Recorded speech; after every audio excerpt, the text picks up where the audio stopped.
G'day guys and welcome back to the Freo Faithful podcast, episode number, Stephen Hill. Beautiful. God, he was a gazelle. He was an absolute gazelle. That's a great word to kick the pod off with. Yeah, he was rapid. Kicked one of the most important goals in Freo history. Came on from the interchange bench. This could be Freo's day. I forgot the rest of it. It's Basil. We don't ever remember it. Yeah. For the first time in their history. It's good that it was a WA commentator, to be fair. Yeah, it's Basil, whatever. Basil! Anyway, mate. Pod 32. Don't think we have a number 32 on the list, do we? Far out. Luckily, I've got the list. Michael Frederick! Here. Oh, we do, Freddie. Frederick! Jeez, that's poor. It's really poor. Well, I'm not going to lie. I've sort of erased him from my mind after that, that final. miss from the goal square in the final. But, yeah, how are you going, mate? It's been a sort of a big week post-season. All the BNFs wrapped up. The trade period's underway. How are you going? Yeah, I've been good, mate. I think over the past week within trade, we've sort of just gotten the gauge that's probably going to be the quiet trade period that was expected. I think last week we were trying to hype up a few potential moves that maybe could happen if we trade a first round pick and whatnot. But I think David Wall throughout the week's done a few interviews and he sort of reassured our stance on trying to just strengthen that draft hand and whatnot. So I actually think we will be keeping our first round pick. The trade of Sean Darcy's been ruled out. And there have been a few other murmurings that have been sort of shut down. So, yeah, it's been a week just sort of crossing out rumours in Dockerland. And, yeah, I think we're in for a bit of a quiet trade period. Yeah, it's interesting that the Darcy thing was brought up in the trade period. It obviously goes to show you that clubs are circling and interested in his services, but David Walls was staunch in saying that every other club in the AFL would love to have the situation we have with the two rucks. So firm stance from Woolsey. And Judd McVee, he said that he reckons we can get him for a second rounder. I said that on the True Footy live stream, Footy from the Flat, over the weekend, and I was laughed out of town for suggesting that Judd McVee would only cost us a second rounder. He's out of contract, and we lost Blake Acres for what, a third round pick? Yeah, and he was one of We've the lost a better few wingers. decent players for some pretty shitty picks. So yeah, I agree. Second rounder we get done. Yeah, for Juddy McVee. So he'll come in. We spoke all about him and what he could bring on the last pod, episode number Aaron Sandyland slash Brandon Walker. We were keen on Jy Serong. And he had three options. He had, I don't know if he was offered a contract at Hawthorn, but North, Sydney and Freo were the clubs interested.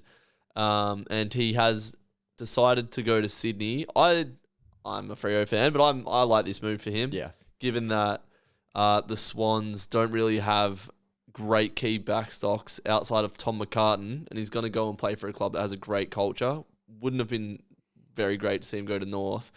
And Wolsey pretty much summed it up well. He's like, that third tall defender position we've pretty much got locked down. Luke Ryan, Carl Warner, and Heath Chapman. So wouldn't have made all that much sense. And then you had, factor in Judd McVee to that, who can, is probably that fourth to third tall. So yeah, makes sense. Caleb didn't try too hard to twist his arm by the sound of it. And Jy Simpkin will be in the red and white next year.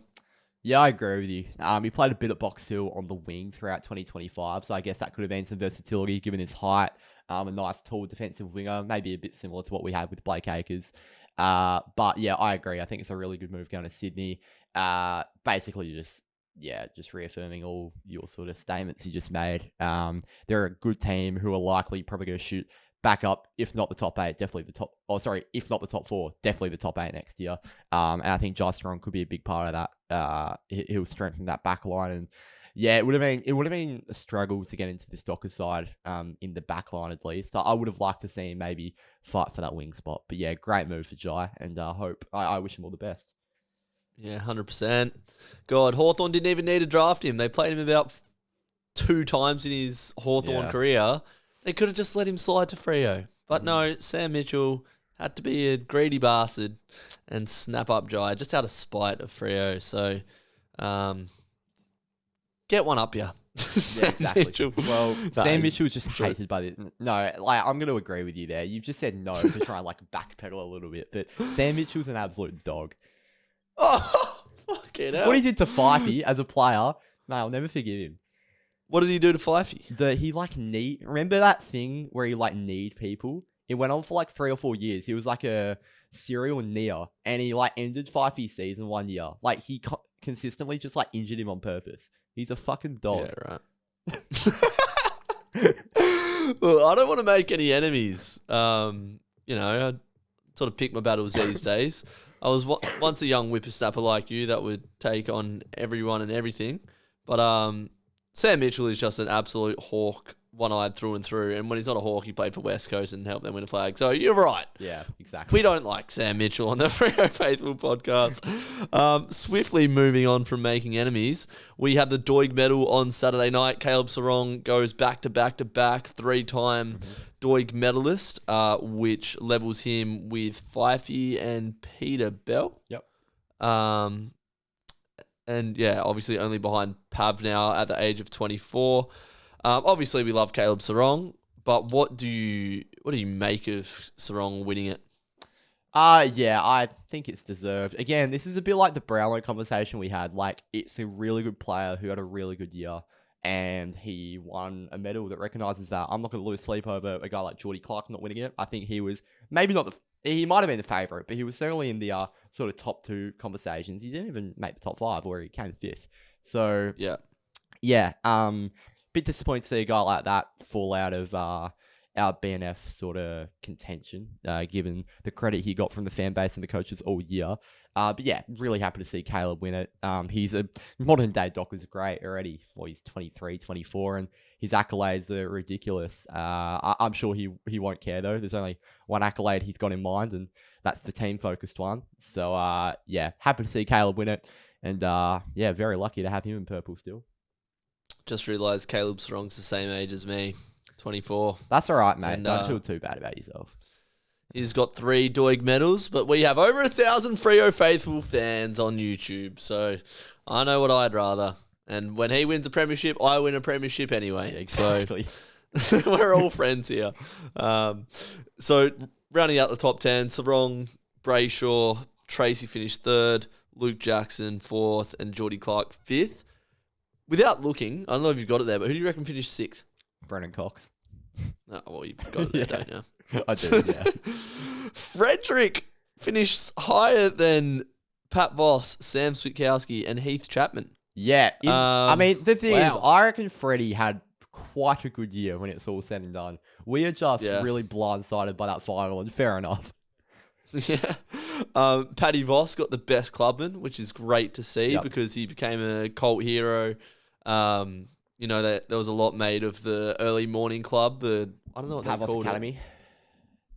Pat Voss Academy, there you go, where they just get their early practice set shots and contested marking, and you could see what impact that had on players, particularly like Vossi and Josh Tracy. So Vossi gets the best clubman a year after coming on from the SSP position. Alex Pearce recognised as the players player, the captain, trademark player through and through, as was noted on the Instagram, which is good. Just shows you that the players have the utmost respect for our captain. And it's time we get him a flag because he only signed until 2027. Yeah, so the clock's ticking to get Moose a flag, and he's been there for a long time. So we need to really get cooking. Took Brisbane 6 years of making finals consistently to get their first flag. And we have made a measly elimination final and exited and played finals a couple of years ago. So it's time to get cooking and get Moose a flag. I was pretty surprised that Jordan Clark didn't win it, to be honest. And I wanted to see a non-midfielder get recognised. Like, yes, Caleb Serong had a great year, but he also had a few stinky games. And you couldn't say that about Jordan Clark. Jordan Clark was our most consistent player, without a doubt, all year. I'm not going to hate on Caleb Serong winning it. Brayshaw, ultra consistent as well. But I just thought Jordan Clark was our most influential, consistent player this year. So doesn't leave a bad taste in the mouth, don't get me wrong. Everyone's a winner here, but Geordie Clark, a bit stiff, I thought. Yeah, Geordie Clark had a really good year. I would have picked him to win it, but Yeah, okay. The thing is, what gets me here, I'm looking at the leaderboard here. There's like a big gap between 4th and 5th. Was there that big a gap between Luke Jackson and Jordan Clark in 2025? Mm-mm. Like, if anything, Jordan Clark may have even had a better year. So, yeah, Oh, I think interesting. he definitely had a better year. Yeah, so I agree. So, yeah, very interesting. But then again, Caleb Strong's a really good player, as is Brayshaw, Tracy, and Jackson, who all finish above him. So, But yeah. who had the best year out of Clark, Jackson, and Tracy? Probably the All-Australian. Geordie Clark think. did, yeah. Yep. But it's all about who wins it, I guess. And, Serong was quite good. So, I don't disagree with you. I think Geordie Clark should have won it. But it's like Caleb Serong had a really good year. Like, oh well. And the best young talent, the Beacon Award, went to Isaiah Dudley, which was as good expected. to see him Yeah. get some recognition. Right. We're going to... It was obviously Murphy Reid, the player that won every Young Player Award. Should we talk about why we like Murphy Reid? Now go and listen to all other podcasts. God, I miss talking about the games, to be honest. Yeah, I do. Now that I think of it. Like, quarter, second quarter we fell off a bit. Third quarter we really, cracked the whips. And then, sorry, we didn't. Third quarter we went down by 25 at 3/4 time. But then, fourth quarter, here we go. It was so much fun. But, give it, 4 months and we'll be back. Well, it was a bit like Caleb Serong winning the Doig. You were saying that you made some graphics, pre-prepared, went up to Lanceland, and Andy Brayshaw was in front, which you didn't expect, and then Caleb came storming home. Yeah, look, I was a bit shaky, but that's all right. First world problems. Yeah, well, that just goes to show that the song rings true. Baby get shaky after school, because you have finished school. We covered that last week. And you got 18, he had his birthday. Oh, thanks, mate. I was hoping you didn't mention it, but yeah, I'm 18. Send your congratulations in the comments. Much appreciated. It's now no longer weird to call you my friend. Okay, I don't think it was ever weird. Maybe at some point it was weird, but it's not weird now. It was weird when we filmed a video in 2021 at the basketball which was court. 3 years ago. Yeah, I was like, "Hey, mate, can you come and help me film?" And I was like, "Wait, could you ask your dad how old are you?" And you're like, "I'm 15." I just didn't put that voice on though, did I? I just really didn't. Fuck, how old were you at the time? Were you 13? 2021, 14. Yeah. Yeah, anyway, that's still criminal for me to be why is that in public? hanging out with you. Yeah, exactly. Anyway, we're legal now, so no one's gonna chase me. All right. You've had some gossip about a kangaroo potentially on the way to Freo, Noah? I have. It's a man that got asked to explore his playing opportunities into 2025 and beyond, and it's North Melbourne's captain, Jy Simpkin, who apparently, my inside sources, they're not really inside sources, it's out on the web for you to read, but he went for coffee or went for a meal with about 5 Fremantle players last week, and out of the blue, I don't check these things, but people do, Caleb Serong just followed him on Instagram out of nowhere. Now, whether that means anything, I'm not sure, but went for a meal, followed the bloke. Now, Jy Simpkin, there are pros and there are cons. I'm not sure if we're actually going to go for him. This is just what I've heard. But there are certainly arguments to be made for why this would be a good move. But it's probably not the best move for his career. Well, if we're putting a line through Lockie Neal, why are we entertaining the thought of Jy Simpkin is probably one. He wants to leave North Melbourne to get more midfield minutes. I don't hate it. It just feels like a Jager O'Meara 2.0. Yeah. He's probably got a bit more upside because I feel like he's still in his prime, and maybe you put him in a good system. He brings leadership, and he complements the boys well. But I don't know what North would ask for him, given it's their captain. He's contracted. He's their captain. Like, in an ideal world, we get him. I mean, that's the thing, right? So, what we give for him, and also his contract, is humongous. We wouldn't want to be paying $800-900K a year for this bloke who's reaching the end of his 20s. And we'd probably have to play him on a half-forward flank. Like, I think he's really good forward to centre, but as a midfielder, all of our midfielders are better than him. He doesn't get any sort of minutes. Like, he would be getting minutes over an Erasmus or a Johnson, and we don't want to be stunting their development. So, yeah, in my eyes, it wouldn't make any sense, but just keep it in the back of your mind that we have had a little yarn with Jy Simpkin. Interesting. good inside scoops that you only get here on Freo Faithful. And yeah, your inside sources. Are you a source in the fridge or the pantry man when it comes to ketchup? When it comes to ketchup, certainly pantry. It's criminal if it goes anywhere else. Yeah, fair play. What about aioli? Aioli, that's fridge every day of the week. Yeah. I'm happy we agree on the big issues here. HP? Pantry. Yeah. And Frank's hot sauce. Frank's hot sauce, fridge, of course. Yeah. Fridge? Yeah. Yeah. Oh, I thought we were going to get a clean sweep there. I'm a pantry man for Frank's hot Really? sauce. It's hot sauce, mate. Why are you going to cool the temperature down? Well, why do you have Frank's hot sauce? Get some like craft niche hot sauce, and then we'll talk. No. What Freo player do you think is most likely to just be a hot sauce fiend? Like, just goes out, gets all the niche ones, like goes out, does tastings. Patrick Voss. I wasn't expecting that. I was thinking more of an Alex Pierce. I'll be honest. No. Yes, he's like a little craft hot sauce cup type of guy. He'll go to Gage Roads or something, and he'll have a craft XPA. He'll have some fucking hot sauce. Wait, were we talking about Frank's or like some like? Nah, go back to niche Frank's. one? Who's Frank's owned by? Heinz? Yeah. No, it's Frank's. It's the brand. Oh no, Paddy Voss is a Frank's man. I want to put that out. Yeah, that's what I'm saying. That's what I'm okay. saying. Yeah. Anything craft or that's definitely moves. Anyway, we are going to get into our player ratings for every player this season. Suppose we'll do it in a number order. Noah, who have we got first? Well, Sam Sturt didn't play, so we'll skip to number 2. Jagger O'Meara. Interesting one, Jagger. He was sort of our leading ball getter at the start of the season for a few games, and he missed a little bit of footy throughout the year with injury. He had a few laid outs, but overall, I think he provided some decent leadership to the group. I'd give him a B. Not a bad year, not a great year, just did his job.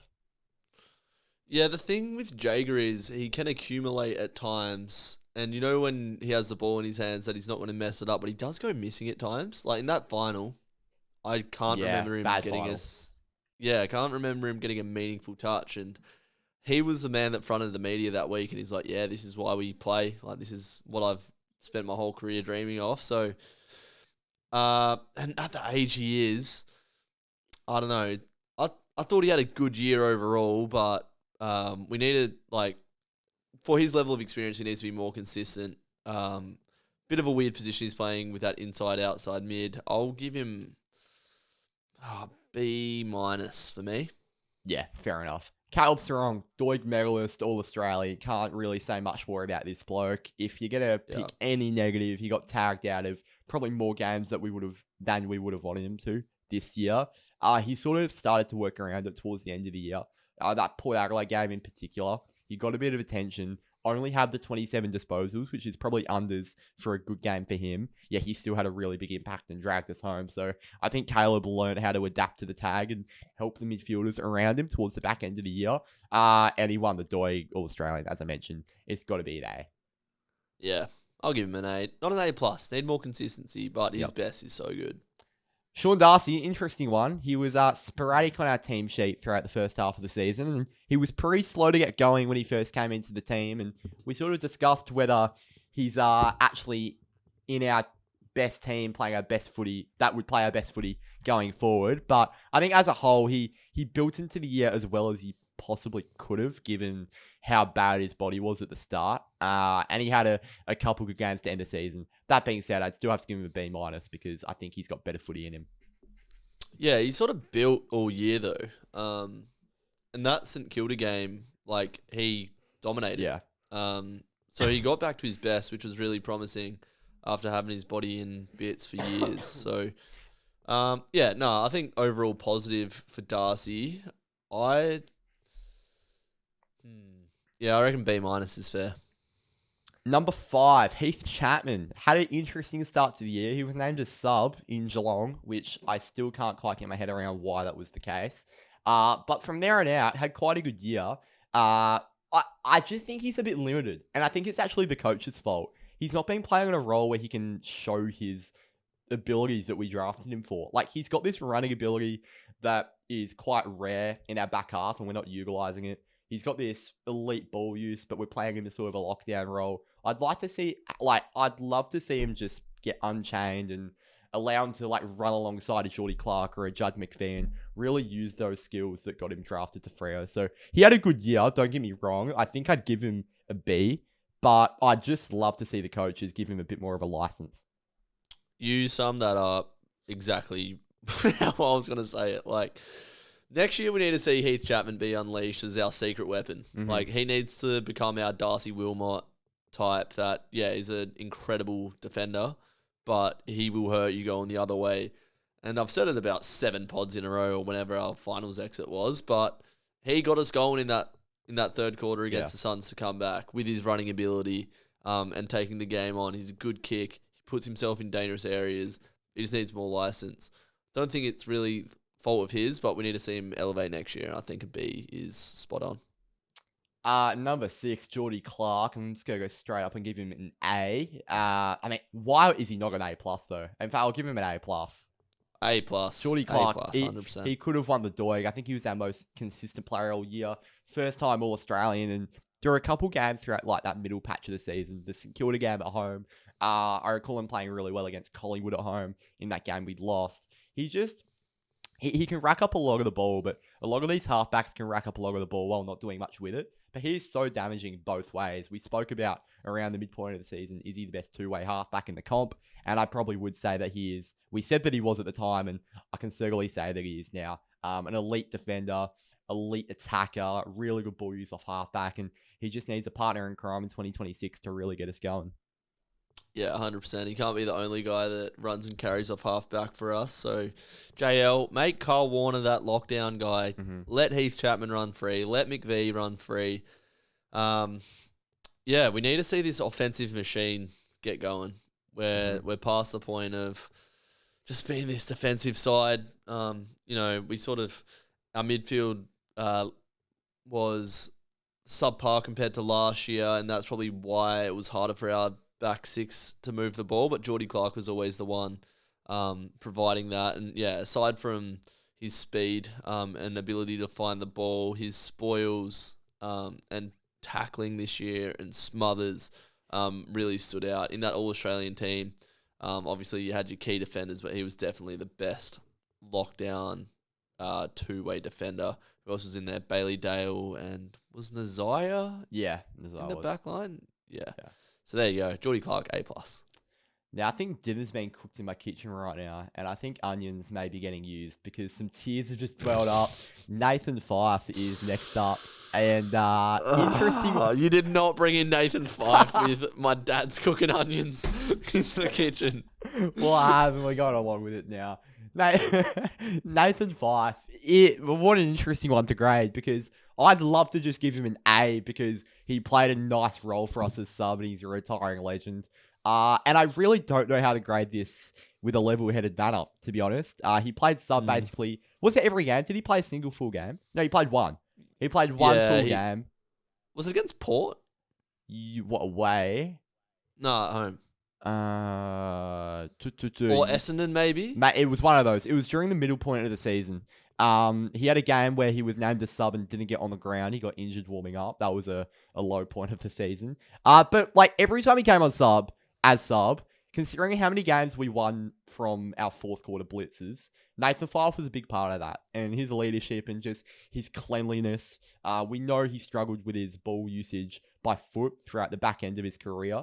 But I thought his handball game, there were a few handballs that I couldn't point out, but there were just a few like 20-meter handballs that he made that not anyone else on our team could make. He was just so clean, wealth of experience, retiring legend, A+. Yeah, I can't give him anything else other than an A++. Like, just full teacher's pet. Like, didn't actually do that well throughout the year, but like, you're just my favourite. So, like, yeah. Oh, I can't believe Nathan Fyfe is just riding off into the sunset. Well, he's already rode off into the sunset. He's gone beyond the horizon. He's in India. Is he in India again? No idea. Just guess that. Apparently, like, him and James H were going to go for like a surf trip and like not take their phones or something. It's going to be like complete. Yeah, that's off, the most Nathan grid. Fyfe and James H thing I've ever heard. Yeah, I rate it. I rate it for him. Oh God, what more can we say about Nathan Fyfe? Yeah, loss of words, to be honest. That Gold Coast game was probably his best for the year, I thought, when he came on as sub up at the Gold Coast and just showed his elite ability. But just his body breaking down, man, like to get injured in that warm-up. And then even the week of the final, he twisted his ankle and they didn't know if he was going to get up. So, yeah, your time comes eventually. Honestly, would probably just give him a C, but he's the GOAT, so he's getting an A+. Just quickly on Fifey again, because I don't think we can ever spend too much time on Fifey. Even just like in that last final, I reckon with about 2 minutes to go, we thought we had the game. The ball goes high onto the wing and Nathan Fyfe just stands in his ground and takes a contested mark. Like that being his last probably individual action on a football field is just like, it's tear-jerky. So, yeah. Nathan individually went out on a high, but no flag, it's pretty depressing, I'll be honest. I actually cried pre-game. Went out on it. I was tearing up when they announced the number 7. Fucking flew across the country, and I was glad to just see Nathan Fyfe take one more contested mark.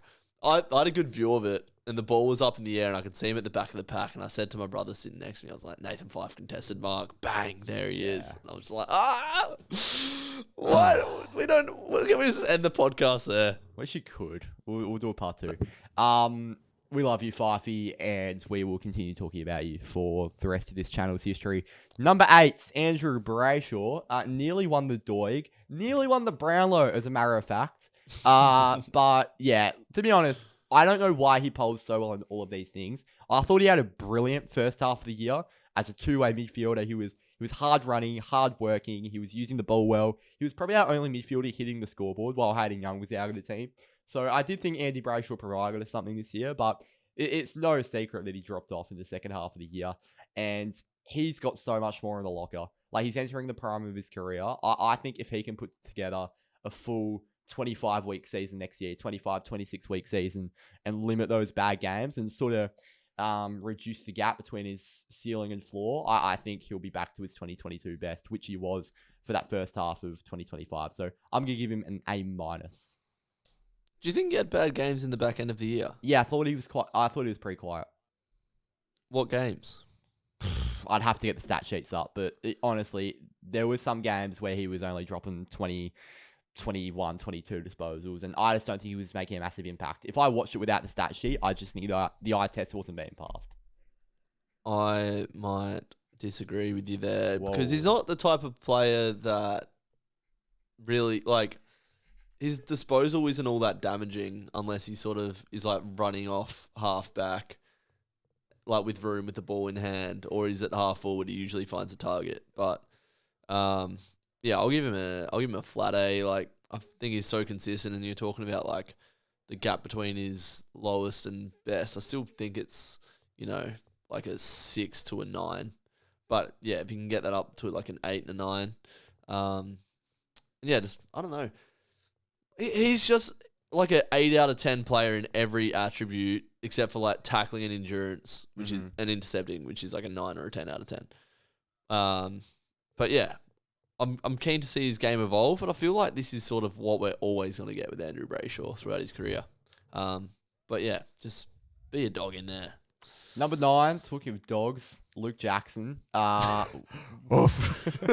Beautiful. What a year from Luke Jackson. Career best year, would it be fair to say?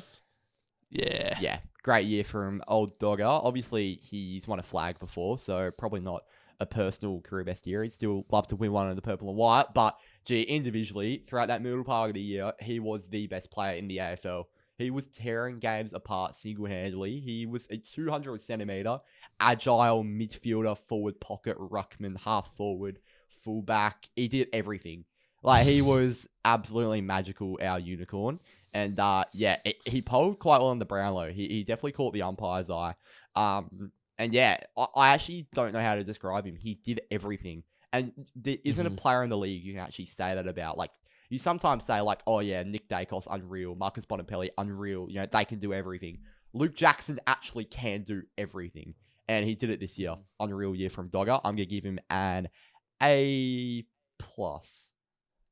Fair enough. I'll give him a flat A.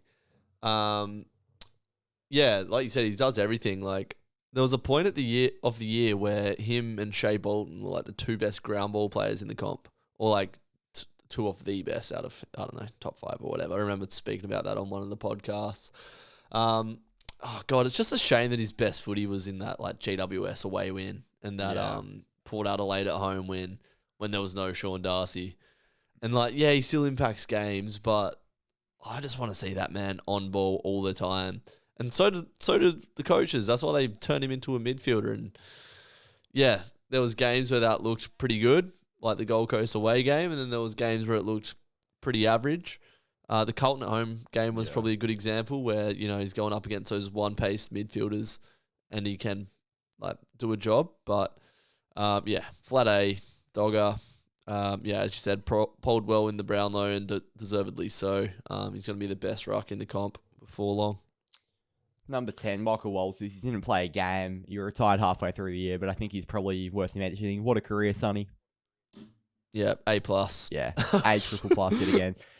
Now, this bloke did play a game, also retiring. Number 11, James Ash. We're moving. We can't move on from Sonny he didn't play a game. Well, we've made videos about him. Like, I love Sonny as much as the next bloke. I got Sonny jumpers. There's a Sonny jumper there. I love the bloke, but he didn't play a game. I'm not sure how much we can speak about him. All I will say is him and Fifey, and to a lesser degree, James Ash, going to be missed around the club. Like, that seemed to be like the overall flatness after the Gold Coast game. Was like, Sonny and Fifey won't be here next year. So, A+ because we're going to miss him. We'll also and an absolute legend. We'll miss Quinton Narkle as well. Just don't forget about him.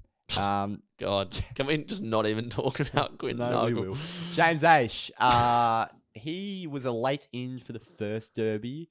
I think he might have been sub, did a job. He was a late in for the Melbourne game. Was it when Josh Draper went down? No, Nick Chapman. It was Chappie. Nick Chapman was the late out. Draper got put onto Pickett. He tore us apart, blah, blah, blah. It's the most C year you'll ever see. I've got nothing bad to say about James Ash. We've always mentioned this. He's never put a foot wrong for Fremantle. But he's never lit the world on fire either. So I'm giving him a C. Like, have a career, James. I'm going to give him a D because he did nothing. Didn't push to make the side. And we played terrible against Melbourne that day and he looked like a fish out of water. So, good bloke. One of the weirder Docker players I can remember in terms of, well, not weirder, but far out. He's not a He's not a player I can relate to. Like, what? I just don't know what that means. Well, because he like requested a trade and like played for Brisbane, played for Collingwood, played for Freo. He's just a bit of a journeyman. And like, good player, don't get me wrong. Yeah. Like, a couple of years ago, I reckon he had a game where he had like 35 plus and he's a Mr. Fix-It at times.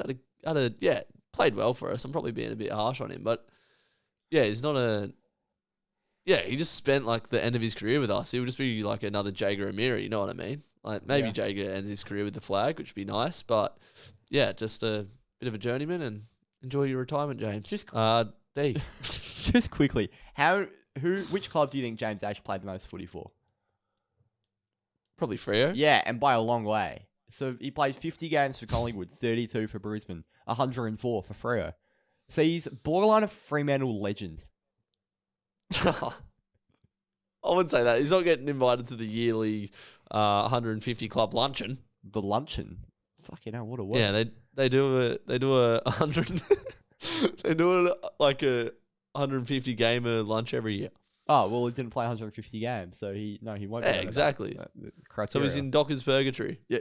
Oh, we've spent way too much time on James H. We're as much of a chance of going to that luncheon as James H is. So yeah, we will move on.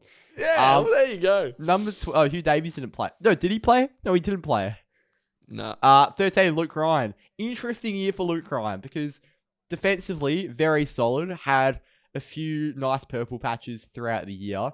But I think when we play our worst footy, Luke Ryan is a big perpetrator of not moving the ball quick enough from the back line. He goes long down the line, and it really frustrates me. Defensively, really good year. But I think moving the ball, we still could have the ball in the hands of someone better than Luke Ryan. Because I think he's a good kicker of the football. I just question his decision-making sometimes. So for what I expect from Luke Ryan, I'm going to give him a B minus. Ooh, that's harsh. Because, yeah, as you said, defensively, just as good as ever. In that Gold Coast game, I just remember him going back with the flight. Like, how long has Luke Ryan done this for? Like, he's been so solid ever since we've got him. He does love the long down the line, and I think that's a directive. But I don't feel like he does look inside enough at the same time. I think overall, he never really let us down. Like, even in that St Kilda game at Marvel, he, like, was doing his utmost to just stop the bleeding. I'm gonna give him I'll give him an A minus, to be honest. I thought he was very solid this year. Number 14, Jeremy Sharp. Weird year for Sharpie. He played every game last season, and he's had a bit of a hill to climb up this year. He got dropped around the middle part of the season where he was having games where he had literally 4 touches. Like, he was not touching the ball. And you were sort of saying you didn't think he could be dropped. He was one of those undroppable players in JL's eyes. And then bang, the axe was swung and Jeremy Sharp was out of the team. I can't remember the last game he played, what his last game for the year was, but he certainly didn't end his AFL season well. He went on and applied his graft appeal quite well, but Jeremy Sharp's going to have to cop a D. Yeah, probably a D. Yeah, that's fair. Well, it just goes to show that JL listens to the Freo Faithful podcast, because the week that I said that he was undroppable, he got dropped. And, he's now been upgraded from the rookie list. Yeah, he's onto the senior list, yep. I didn't even know what that meant, to be honest, but you must have a certain amount of rookie spots and Cat B rookie spots, because Josh Draper's been upgraded as well. Yeah, I just remember him last year. Like, he was a goal threat from anywhere within 55 metres. And he just would link up with Hand very well. I don't know, he must have been playing through some sort of injury, because he just did not look the same player this year. Wasn't finding the ball. The wing's a hard position to play, and he's our only genuine out-and-out winger. So, yeah, tough position, especially when you don't really have any X factor, which is, again, harsh. But, yeah, I don't know. I don't really think he's best 22 after this year. Maybe he can have a big preseason, come back and get to the form that he had in 2023, because he was undoubtedly a best 22 player last year. But, yeah, D is fair. Yeah, his last 6 games of the year, he only kicked 1 goal and had 13 touches, 3 touches, 11, 4, 14, and 12. So he was getting nowhere near. Yeah, it's not necessarily touches that are important on the wing, but it was those like 4-touch games, and he's a real Matt Johnson of a kick. You know, he's just a real up and under, I guess. Send it high. It doesn't have that piercing kick that someone like Heath Chapman or, you know, to the nth degree Hayden Young has. So let's move on to number 15, Shea Bolton. I was about to say Ethan Hughes. I'm not joking. Shea Bolton. Yeah, what a year. Interesting, this one, because we paid a lot of moolah for this bloke, and I was expecting some big things, and I think we got as much as we should have been expecting. I'll be honest. I think we probably hyped it up a little bit too much. This was a bloke playing in a really bad Richmond team for a few years. He was finding his feet in a new system. You look at Lachie Schultz in his first year at Collingwood, and he really struggled. I think Shea just needed a year to get adapted to the system and his new role within a better team than what he was playing in. I'm probably going to give him a flat. If I gave Luke Ryan a B minus, I'd probably have to give him a B minus. Shea Bolton can probably... In fact, you know what? I'm going to upgrade them both to a B. I think I was unfair on Luke Ryan. I think they had about the same year. They're 2 weird players to compare. But yeah, Shea Bolton, he's going used to the system, I think. He had a couple really good games throughout the middle part of the year against the Giants, against the Suns. But yeah, I think he'll really kick into gear next year. Yeah, I liked his year for the most part. Remember we had to bring him back early from injury? Like, he did a calf or whatever. And then, like, the early part of the year where we struggled, we were sort of just waiting for him to get going. And then that GWS game alongside Dogger, he was probably one of the best on ground. Just taking the absolute piss. And he did just like you said, what we expected him to do. He's always just going to be that player for us. And, yeah, as he gets into the system, he's going to be our biggest X-Factor player. He's exactly what we need in September. yeah, I'd probably give him, God, between a B and a B plus. Give him a B slash. Call it a B slash. That's not a thing. All right, now sources are telling me our number 16 is quite good. Murphy Reid, apparently, this fella played 24 games, I believe. He apparently kicked a lot of goals, had a lot of score involvements. Tell me more about him though, because I didn't watch him too much this year. Yeah, well, my dad must be cooking spaghetti bolognese in the kitchen because I'm getting excited about what this bloke's going to do for the rest of his career. Why have you inserted that into my brain? That's terrible. That's my fault. That analogy's my fault. Yeah, because you said your dad was chopping onions. That made sense because I was crying. Yeah, well, I'm getting excited, so it makes sense. Yeah, and I love spaghetti bolognese. Your dad, so Jesse's my dad. Anyway, yeah, Murphy Reid, we've said everything about this guy. One of the most, probably the second best ball user in our team behind Hayden Young. Probably the best in our team by handball. Tough player, great decision maker, exceeded expectations, pick 17. He's a Docker through and through. He's going to stick it to the Victorians his whole career and don the number 16 as David Mundy did. A quadruple plus for Murphy Reid. What a star we have on our hands. I'll go A quintuple plus. What a bloke. Will Brody, sayonara, adios. Liam Reidy. Oh, Liam Reidy played one game. Liam Reidy played one game against F. This is Z minus. It's so shit. I've never seen a player look so lost on an AFL field. It's like Luke Jackson's in the ruck and Liam Reidy is just fucking is on the Westgate Bridge. Like, he was absolutely nowhere that day. Sam de Koning was teaching him how to play the ruck. Enjoy Carlton, Liam. Yeah. Great bloke, good at the bench press, but yeah, go do what you did for us at Carlton. That would be great. Yeah, the fact at the start of the year we were talking about, but if Sean Darcy's injured, we need our structure. You know, Pat Voss isn't good enough. We need Luke Jackson as our third tall. And then Liam Reidy did what he did in Geelong and forced Pat Voss into the team for the rest of the year. So, thank you, Liam. In fact, Liam Reidy, I'm going to upgrade him to an F because he introduced us to Pat Voss being a regular in the team. So, Y minus. Number 19, Quinton Narkle played 2 games, kicked a goal. All right, come on now. He had a really good... it's probably a D. I mean, what else could he have done? No, really? It's an F. It was a waste of time. He did nothing. Okay, sorry, Quinton. I was being harsh on James H before saying like unrelatable Docker. Quinton Narkle. He is one of the Dockers of all time. Actually, F minus Z. Because Cozzy didn't even end up at Freo. Yeah. That was the whole point of bringing Narkle here.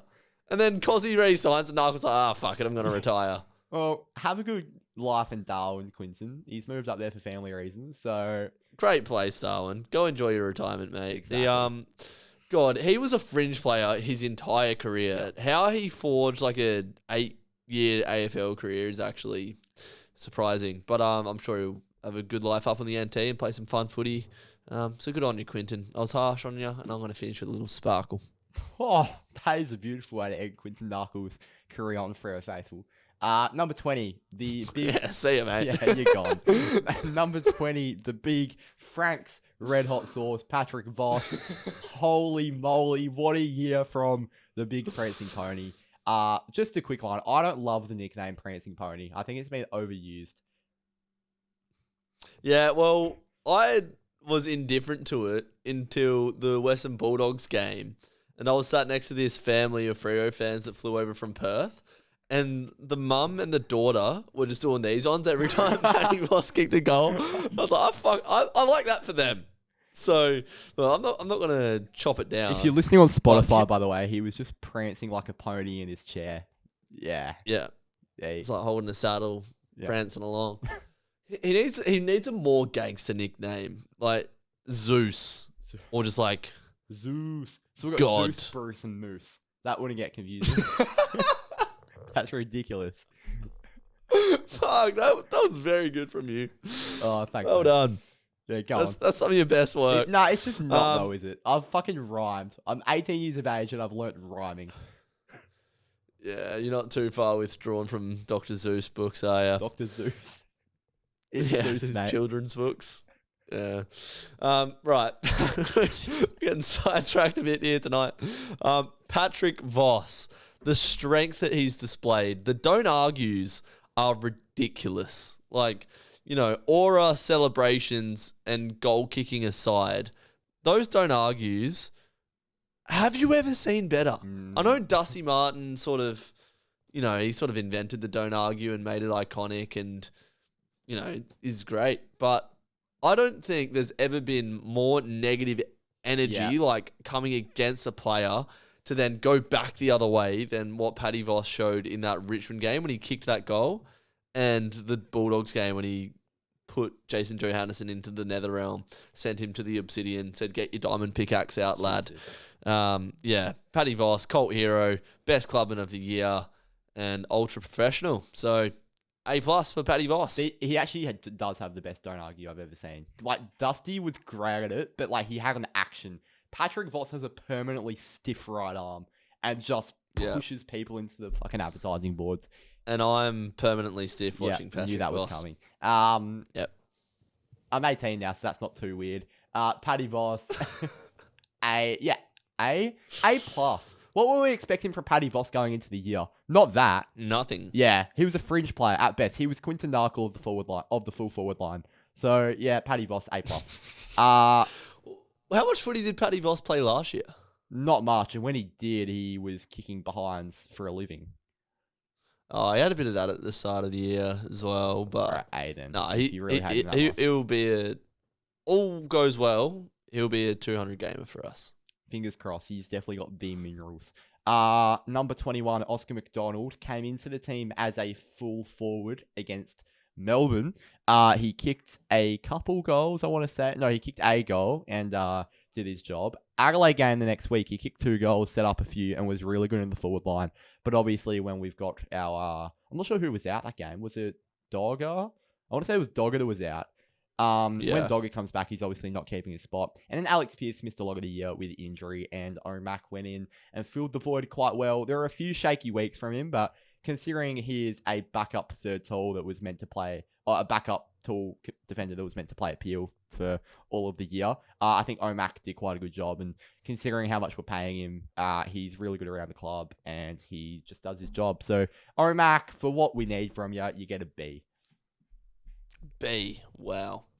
I'll give him a C. Okay. He did not do his job that day against Melbourne. To be fair, he got asked to play ruck against Max Gawn. He was a ruck forward against Max Gawn and Stephen May. Yeah, that's rough. Yeah. Poor guy. But yeah, had some good games, had some shit games. C. All right, fair enough. Actually, I've given him the same as Luke Ryan. That's a B-. Actually, that's quite ridiculous. Charlie Nichols, one for the future. Watch out for him. He's going to play AFL football in the next couple of years. Is he ruck forward? More just forward. Straight key forward. Who? Oh, Aiden Riddle's the ruck, isn't he? And Aiden Riddle's got some very good internal sort of praise about him. On to number 23, not Michael Jordan, not LeBron James, it's Carl Warner. He locked down a few bloody good small forwards this year. We could have done with him playing a lockdown role on Cozzy that day against the D's, but I don't think we'd profiled him as being as good as he was all the way back in round 6 or whatnot. So, yeah, I thought Carl had quite a decent year. I thought he came in leaps and bounds. I don't think he was a world beater, don't get me wrong, but he was pretty consistent for a bloke who still, for the first part of the year, was just finding his feet at AFL level after a few concussion issues. So, yeah, Carl Warner, you get a B-. I'm going to give him a B+ because he just improved week on week. He is our genuine centre-half back. It's actually crazy to think that the amount of growth that we've got out of him as someone that was sort of drafted as a winger, half-back flanker. I've spoken about it before, but the partnership that he's formed with Heath Chapman on that half-back line and Geordie Clark, he just looks so sure of himself. He plays with so much confidence and he's so tough, as well as being a good kick and being able to take on tactical instructions. You can tell that his mind is always in the right place when he has the ball in hand. So I'm going to give him a B+. I was a big fan of Carl Warner's year and a big surprise. Probably the most improved player, or Paddy Voss, but, Carl Warner's in that same bracket for me. Moving on to number 24. This is a conversation where they'd have Jy Amos. Didn't have the year we wanted from him. He had the debut year in 22 where he played 3 games, including 2 finals, and we were all a bit excited about a key forward with promise because we hadn't had one since Pav. 23, it was his breakout year. 24, he was down a little bit. 25, he was really down, and we questioned his actual spot in the 23. There were a few games where he was not touching the ball. He was not making an impact on the scoreboard. He wasn't halving contests. And then his good games weren't amazing. They were against some pretty lowly ranked teams. And even then, he wasn't getting up the ground. Like, that may not be his role, but whatever role he was given, whether it was playing as that high forward or playing deeper, I just don't know what it is without more size on him, to be honest. It's probably got to be a D-. Yeah, I'm going to give him a D. So 2023, he kicked 41 goals, 17. Mm-hmm. Elite accuracy, good goal tally for a 20-year-old. The year after that, 2024, 36 goals, 28. So, more scoring shots or pretty much the same scoring shots? You're closer to math than I am, given that you've just graduated. And then this year, 32 goals and 16 behinds. So he's been on a gradual decline, struggled with accuracy. You can't call him Nev because he never is consistent. Yeah, always miss. Look, I feel bad for him because he doesn't have the role that he wants by the sound of it. But when you've got Tracy and Boss running around that same forward line, can we see you do some front raises, in the gyms, do some front raises and mark the ball out in front with your strong shoulders. I remember how much they were hyping up Jy Amos in the preseason with how much size he's put on and all this and that. Show your strength, lad. You've obviously got it. Like, he's very athletic as well. Like, you have all the tools to be a great player. And we are very harsh on Jy Amos, which, it sucks because he's a young kid and, key forwards often take time to develop. But we're an impatient football club or fan base, and key forwards are always in the spotlight. Like, post-Pav, we went through a period where Jesse Hogan couldn't hack it. Cam McCarthy, RIP, but he wasn't good enough. Shane Kirsten did nothing for us. Rory Lobb, and then it was Jy Amos who showed the hope before. Yeah, he was. He was meant to bring balance to the Dockers, not destroy it. Okay. And no, that's a Star Wars reference. You are the chosen one, Anakin. It is. That's you so were meant to bring. Yeah. Yeah, come on, mate. Yeah, you've only watched the Disney Star Wars, so I can't blame you. Anyway, we've been on far too many tangents, and we're only up to the number 24. So he gets a D. He has all the tools to be a great player, but do you have the minerals, Jy? That's my question to pose to you. And extend your arm out when you're taking marks, please. Get to the Pat Voss Club. Yeah, the Academy. Get there. Take some marks. Moving on to Skip. This is a bloke that does not dabble in Franks. He goes to the niche brands. He goes into the alleyways of Woolworths to find his hot sauce. Alex Pearce. He doesn't shop at Woolworths, no, mate. He shops exclusively at the Freo markets. The grocer, Freo markets, all those ones. Alex Pearce, number 25, the player's player. Didn't play as much footy as we would have liked him to. He's always had those sorts of hot spots that have held him back in the last few years. But when he plays, we are just a different team. He holds down the fort in the back line.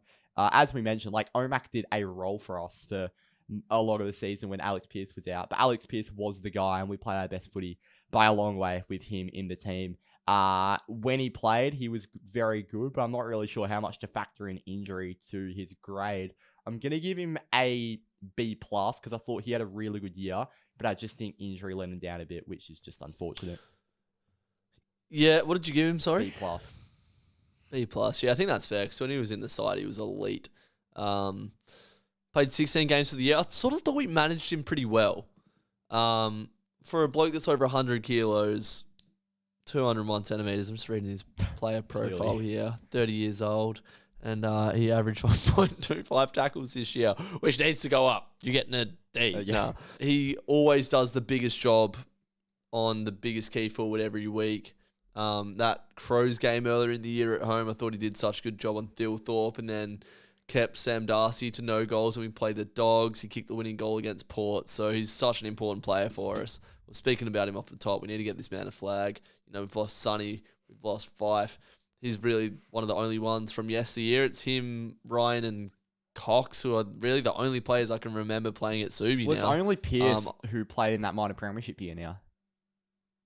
There you go. And did he even play that year? Yeah, he did. He debuted that year, but yeah. Oh, that was his first season. Yeah, and then snapped his leg in 2016. There you go. I'll give him a B+. Would like to see him play more footy, but obviously he's getting on. 26, Hayden Young, interesting man to grade because my goodness, do we look a bloody beautiful team when he's in the side. Not just because of his looks, but the way he kicks the ball. Do you think Hayden Young's a looker? I like the blonde hair, I'll be honest. It's just the hair. Well, yeah. Sorry, his beautiful hair. Okay. Apologies. Yeah, beautiful left foot, beautiful blonde hair, and gee, we look a good team when he's in it. He just made us a better team. Whatever role he got given, whether it was half forward when he was just sort of coming back in the team, whether it was that sub role when he came on against Collingwood, whether it was the bit of midfield, bit of deep forward against West Coast when he played 3/4 and won the medal. We were just a different team when he was in there. He had a good final. He tried to drag us over the line and nearly did, but couldn't quite. And yeah, it's just the body that let him down again. I've sort of got to grade him similarly to Alex Pearce. I'm probably only going to give him a B because Alex Pearce played more football, but he was so good when he was in the team. We just need him to get fit. Yeah, I'm going to give him a B-. Just couldn't get his body right. Those hamstrings he's too powerful for his own good. Mm-hmm. Just too explosive, too much of a booming left foot. But nah, season's done now. He's just going to do absolutely everything he can to get his body right to play a full season. He is our single most important player. Mm-hmm. There's no player in our team more important. Obviously, we've never had a time where Serong's been injured, so we don't know what we'd look like if Serong was out, but you'd notice such a big difference when we don't have Hayden Young. We didn't utilise him enough in the final. Every time he got it, he did something. He nearly won us the game, kicking it to Dogger for that goal late. But yeah, B-. When he was in, he was great, but he wasn't in enough. Yep. 27, not Heath Chapman, Odin Jones. He didn't play a game. He's gone, actually. Adios. Number 28, Neil. 28. Number 28 is Neil Erasmus. And what a resurgence this bloke has had. We're both United fans, right? And we've gone through and seen some players who haven't been in the team and they've gone and said shit to the media and spat the dummy and forced a transfer, blah, blah, blah. I liken Neil Erasmus to Aaron Wan-Bissaka, and I'll tell you why. Oh, that is... Go on then. Before I criticise, go on. Aaron Wan-Bissaka was out of the team. He was nowhere near it. Diogo Dalot was dominating that right-hand side. But he's just put his head down. He's made no media noise. And he went in, and he was actually going to be sold by Eric Ten Hag. But Diogo Dalot got injured, and all of a sudden, a spot opens for Aaron Wan-Bissaka. And he nailed his spot in that team when we came top 4, nearly won the FA Cup, blah, blah, blah. Had a great season, and Aaron Wan-Bissaka was brilliant in the second half of that first Ten Hag season. Didn't he get sold? Season after, yeah. Yeah, fuck. Hold up, mate. It's a good analogy. I'm cutting off this comparison. Hold up. And also, he wins that ball so much. And Neil Erasmus was a very, very good defensive winger who won that ball so much. So Neil Erasmus, very good year, resurgence. He's got his spot in the 23 now, which is great to see. I've stopped with the Wan-Bissaka thing. Don't worry. He gets a B+. The podcast was looking good until you compared Neil Erasmus to Aaron Wan-Bissaka. That is the worst analogy I've ever heard. It's good to see how professional he's been, given how patient he's had to be. He gets compared with Matt Johnson a lot because they came in the same draft, both played midfield together down at Peel, and then Johnson came into the team earlier. I love his ball use. He plays a little bit like Brayshaw around the ground, but I'd probably say he's a better ball user in the front half. So keen to see him play a full season next year. I'd give him, started a little bit slow. I think a B- is fair for him. Number 29, Cooper Simpson, only played 2 games as a poor fella. He was outstanding against the Giants when he got chucked. This new look halfback role, by the way. Like, we only ever see him as a halfback now, but he was a small forward that kicked or didn't kick a goal for us last year. But he looked very threatening in front of goals whenever, I think he only played 1 game last year, but we saw him as quite a speedy little small forward that could do some damage for Freo. And he's come in as a halfback, was brilliant against the Giants. I've said a lot of times, that's been my favourite Freo game all year. And it's just the way we moved the ball. We showed the Freo trademark. We sort of released the shackles, and everyone was just sort of playing in their own way and with instinct. And Cooper Simpson was one of those. Heartbreakingly, a tough one-on-one contest the next week saw him do his AC joint, and he missed the rest of 2025. But Cooper Simpson, from what I saw of him, a really hard player to grade, given he played 2 games. I was a big fan of what I saw. Probably it's sad for him. Probably a C+, because I would have liked to see him more. But, gee, I'm so excited for what we're going to see from this bloke next year. Yeah, no, summed it up well. C+ is fair. Yeah, keen to see how he evolves as a defender. Like, obviously, he has that great disposal and speed, IQ, all that type of stuff. But is he going to be another Caleb Daniel type that gets exploited defensively? Can he break back into the side now? We'll see, because Brandon Walker's vying for that same spot. We brought in Judd McVee, so yeah, he's got a lot of work to do to get in that side and stay there. So I'll give Cooper a C+. Number 30, Nathan O'Driscoll, a very, very interesting year for Noddy. He started the season really well, which a lot of people forget. He was playing that wing midfield role, which was replacing Hayden Young, and he was showing speed out of the middle. He was using his left foot pretty well. But then, I don't know what happened, but I think Hayden Young came back in the team for like 2 weeks, and Nathan O'Driscoll was just never to be seen in the midfield again, and he was forced out to... I reckon he got injured. Did Noddy get injured? I can't even... Pretty sure he did. And I don't think he's a winger. I've made that pretty clear, my thoughts on Noddy. And he was playing on a wing all year, and I didn't love it. He ended up getting dropped at one point. He was a bit like Sharpie. I'm not sure if they were sort of fall guys of the system not working, but our wingers just weren't touching the ball. So yeah, we ended up just going with... He played in the final, but we played some really good footy by just having Jagger and Erasmus and Johnson and stuff out on the wings. So yeah, didn't love Noddy's year. It's probably a D+, because we know we can get more from him. But he did have a good start. Oh no, C-. He had a good start to the year. Yeah, I think C- is fair, just because we have high expectations of him from what we've seen. Like, similar to Amos, like, showed such great glimpses when we were in finals in 2023, playing in a good system. So, yeah, with those guys, you just want to see them be able to be the ones to, like, dig us out of the hole and, like, get us going. Players like Jordan Clark do that. Caleb Serong, when he breaks a tag, does that. Vossi, they're the guys that get the game on our terms. So we need more contributors like that. And I agree. I think O'Driscoll is an on-baller, because when he can get exploited one-on-one at times when he, isn't in that uncontested zone.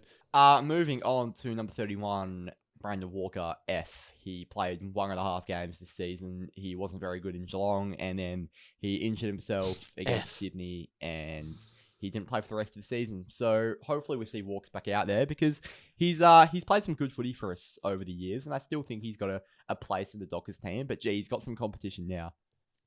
That's so tough to give him an F. I'll give him a D, because, one bad game, then got injured. But back end of last year, he was real solid for us. So I'm keen to see how he comes back and evolves. Yeah, sorry, Walks. Nothing personal. Number 32, Michael Frederick. Wow, this is tough. Again, we are still blinded by that final, but we've got to be level-headed. The bloke had a top 10 finish in the Doig, and I think it was his highest goal tally to date over his entire career. So he did have a few games where he exploded and kicked multiple goals, which he'd never really done before this season. So the consistency built in the second half of the season, which is, again, something we've never seen from Freddie. So there were a few positives to take out of Michael Frederick's season. It's just the really, really big moments in the game which sometimes let us down, and he's got to wipe that out of his game, because if he does, I think we all know his talent. He can be a really, really big contributor for us if he can just remove those big blunders from his game. Overall, I will give him a B minus. Yeah, I'll give Frederick a B. He had a career best year across all statistics, which you can't deny. And yeah, he was great at times for us this year. He finished 7th in our BNF. So, he's rated highly. When he plays well, he's so hard to defend. It's just a mental thing. Him and Jy Amos, and maybe some others, just need to back themselves in. You look at Michael Frederick, he can literally do a backflip and land on his feet. Mm-hmm. That doesn't tell you what type of athlete he is. But no, he's a great kick at goal as well, unless it's 4 meters out, uncontested in the goal square.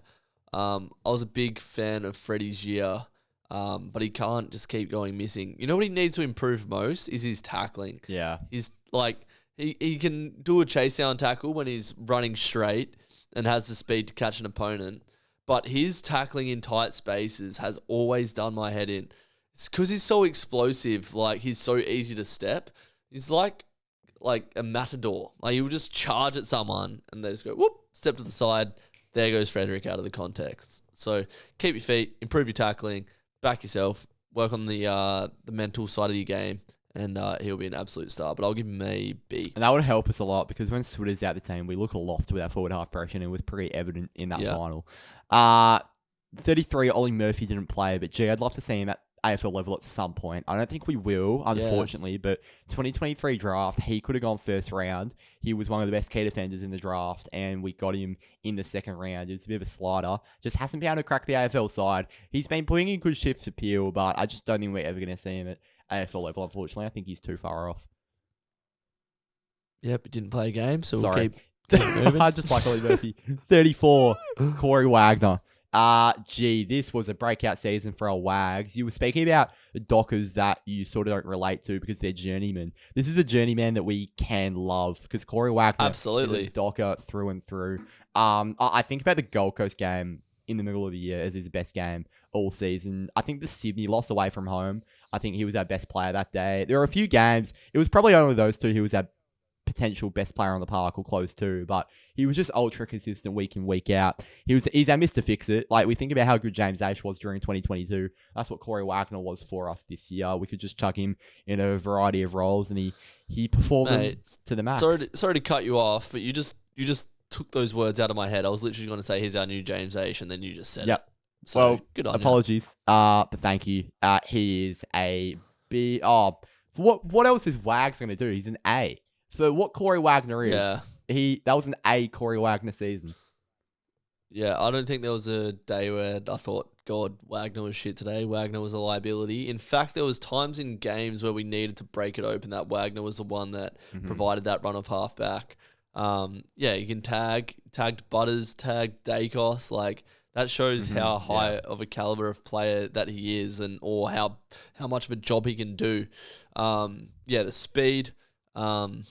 That's his main asset, and then his ability to just lock down and do a job. Such an important player for us to have in those big games. We used to have Ryan Crowley back in the day. Awesome player for us, and I think, A's pretty good. I can see it, but I'll give him a B plus, A minus. I'm feeling good. Yeah, good. 35, the big kahuna, Josh Tracy. I literally don't know where I sit with this because he was your Coleman pick at the start of the season. We thought he was unbiased. Yeah, unbiased, of course. We thought he was going to explode as a goal scorer. The guy didn't score as many goals as we thought he would. He started the season like a house on fire. Had a little bit of a cold goal scoring patch throughout the middle of the season, I want to say. But he played a really important role for us. He played as our highest key forward. He was elite in the link-up, won so many contests. He went back late in games and took big defensive marks. Josh Tracy just played a role which we really needed him to, and he played it at such a high level. I'll give him an A. Yeah, I think A is fair. Well, he was right up there in the Coleman race and then fell away. Again, I've got me stats up here. So he didn't kick a goal against Port Adelaide, Gold Coast, or North, although he won that game for us against North. And then didn't kick a goal against Collingwood or West Coast in the back end of the year. So that's where he had Mhm. those sort of slumps, I suppose. And yeah, I think the narrative all year was doesn't matter what forward's kicking them as long as we're all kicking them or the score's going on the board. It doesn't really matter. But ultra reliable, long down the line target. Tackle breaker. We love him. He's our best forward, undoubtedly. Could be an All-Australian next year. Let's just see how his game evolves.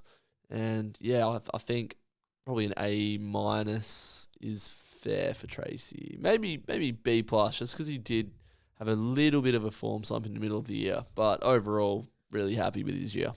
Now this is February me's least favourite player in the entirety of the AFL, number 36, Brennan Cox. But I'm a big Brennan Cox fan now. I never wasn't a Brennan Cox fan. I just didn't think he'd be able to crack into our 23 at the start of the year. I didn't see a place for him, and he proved me very wrong because, the way he built throughout 2025 was a joy to see.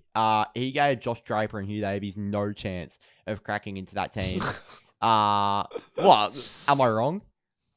Well, it's just funny that you're like, I don't know if he can get in ahead of Josh Draper and Hugh Davies when a couple of years ago he was in the All-Australian squad. Nah, I know you didn't say that, but that's I know. Hugh Davies was never above him in the pecking order. Just want to make that clear. But yeah, I thought Josh Draper was going to be our guy. But Brennan Cox made that spot his own, and he got caught out a little bit throughout the first few weeks of the season, but he found his feet pretty quickly. There was a patch spreading from probably like round 20 last year to about round 4 this year where he looked clueless out on the footy field and he just didn't know what his role was in the back line, like coming back from injury and then starting a new season, blah, blah, blah. He finally found his feet at about that round 5, round 6 period. And he had a really good year. Ultra consistent. He shut down a few really, really good key forwards when other really good key backs couldn't on other teams. So, Cox's year was very good all in all. Probably A-, to be honest. Coxie had a good year. Yeah, I'm happy to give him an A. I thought he was our most reliable key defender. Last year came back from that hamstring injury when he was playing that weird forward role that didn't work at all. And then, it was his body that let him down in the back end of last year, I thought. This year his intercept marks, his spoils, like you could just see every time the ball was coming in high into our defence, Brennan Cox was going to be the guy to sort it out. He could be on for an All-Australian year next year as well. I'm going to give him an A. I thought he was superb this year. Number 37, Josh Draper. Weird one this is. He actually played the first 8 weeks of the season, so he was in the team, but we found out that we were going a little bit too tall, and he was the fall guy. He came in for 3 games throughout the middle of the year where Pearce was out, and he had some absolute stinkers. He had 3 touches against Gold Coast and North. He had a pretty bad game against an Essendon forward line, which shouldn't be troubling you, and that led to Oscar McDonald being the permanent replacement for Alex Pearce. Drapes is still super young. He will build, and we always know that key position players take longer to develop. Drapes will come good. Wasn't really his year. I will give him a D+. Yeah, he looked so solid last year. Like he looked like an athletic Michael Johnson type. And he still is that. Yeah. But I don't know, he lost a bit of confidence this year, I reckon.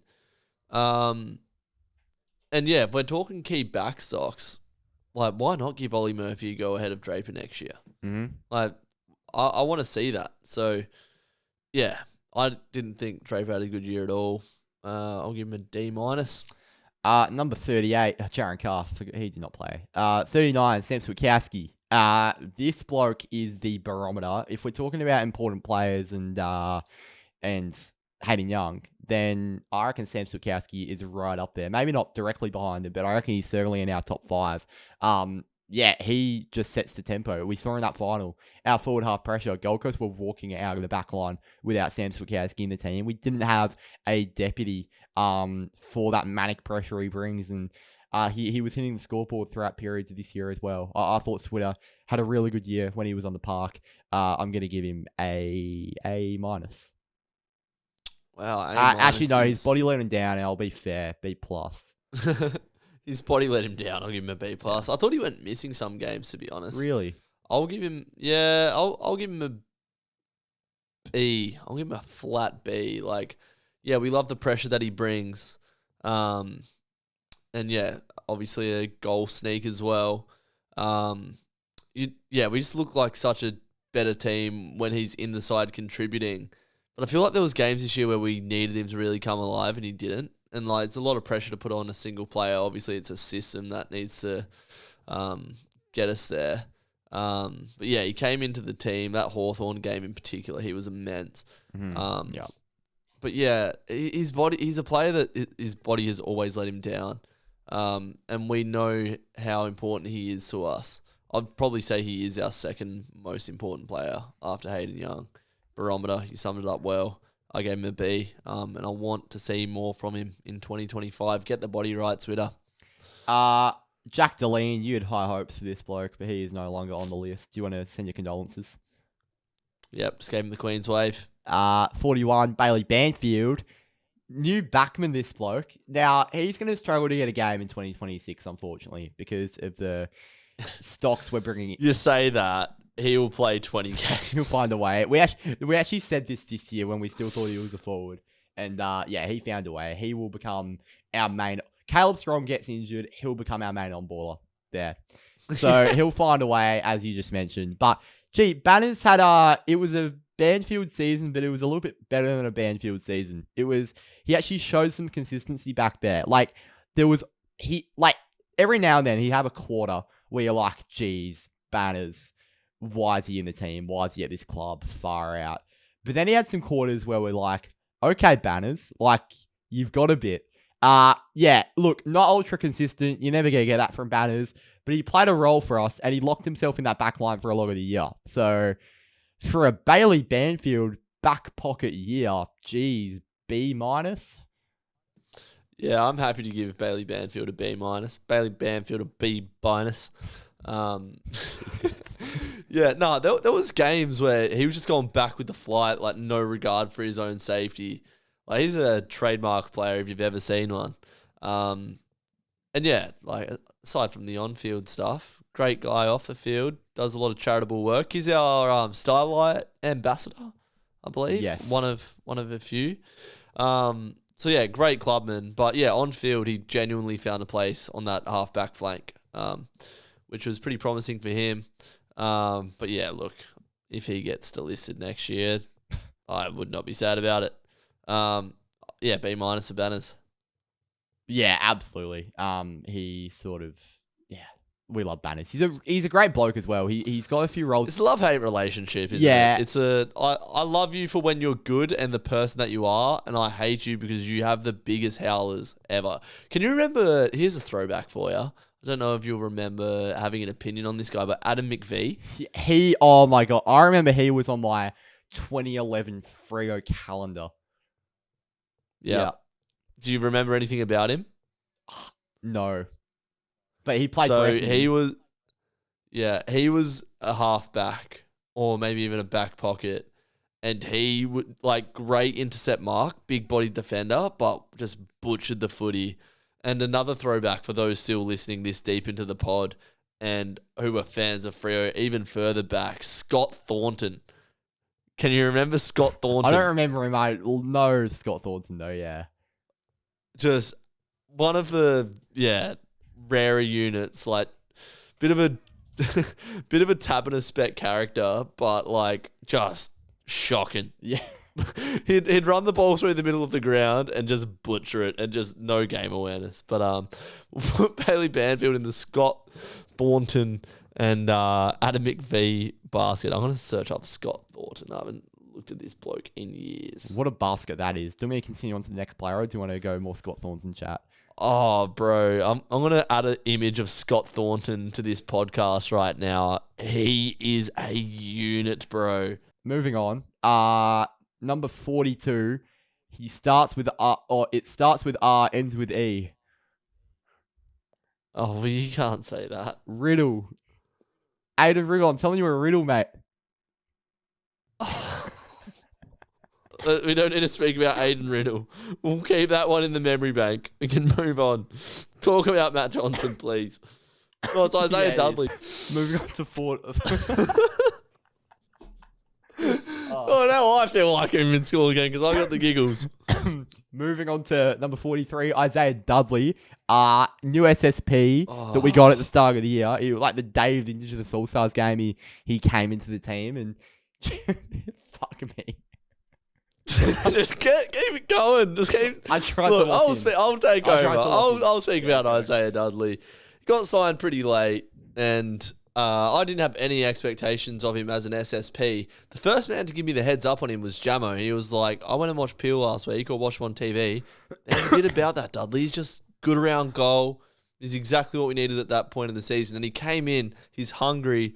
He kicked 2 massive goals for us in that final. And yeah, we don't really have many small forward stocks. So he's going to be a solid player for us to have for years to come. I'm going to give him, from where he came from, I'll give him a B. I think a B is fair because he doesn't really impact that much, but when he does, you notice it. So I'll give Duds a B. Yeah, you've taken the words out of my mouth. He got dropped a few times for being a little bit quiet, but like, what else are you going to get from an SSB that came in 2 weeks before the season with a preseason? That's also like 5'3". Yeah, and that's overs. He's tiny. So yeah, with a preseason, this bloke is gonna have I reckon he's gonna have a real good 2026. I've got high expectations for Duds. So yeah, B. 44. We've made it to the end. Matthew Johnson. Wow. This is a guy I don't know how to rate because he has got such a high ceiling, but the gaps in between his best and worst games are so big. What are you laughing at? I just got the giggles again. I just thought about it again. Yeah, Matty Johnson. The ball usage by foot is the one that always gets us. He's decent by hand, interesting by foot. Hang on, let's give Matt Johnson a shit sandwich. Ready? Okay. Great mark, great tackle, terrible by foot. Stop kicking the ball, please. Good big body midfielder. That's how I would summarise Matt Johnson's season, with a shit sandwich. Beautiful. You know, good bit, shit in the middle, and then another good bit. We've gone from Frank's hot sauce to Aaron Wan-Bissaka to a shit sandwich. This has been a podcast and a half. It's been an interesting one. Matt Johnson, he actually played a lot of the year. It's not like his body let him down. It was just that Pies game. A little twist. Probably a C. C+. Oh, no, C. There was a lot of negative. Yeah, C's fair. But he's got a big body that will drive us into the future. So good feelings about Matt. A little bit like a Toyota Prado. We are ending exactly on that because that is ridiculous. It's a good car. It's a Jared car. It's a Josh car. It's a better car. All right, we need to wrap this up. I hope it's not a Jaren car. I hope we're not delisting the Prado. Thank you all for watching. It's been a podcast and a half. I'm not sure if this is the last one we do for a little bit, but the trade period's on as we speak. So I'm sure if there's some news that drops or a trade or whatnot, we'll jump onto the channel, give our thoughts, and I'm sure there'll be a podcast within the next few weeks on something. So keep your eyes and ears peeled on YouTube and Spotify. Rate us 5 stars, like the video, subscribe to us. Thank you for all the support. Drewz, thanks for joining me, mate.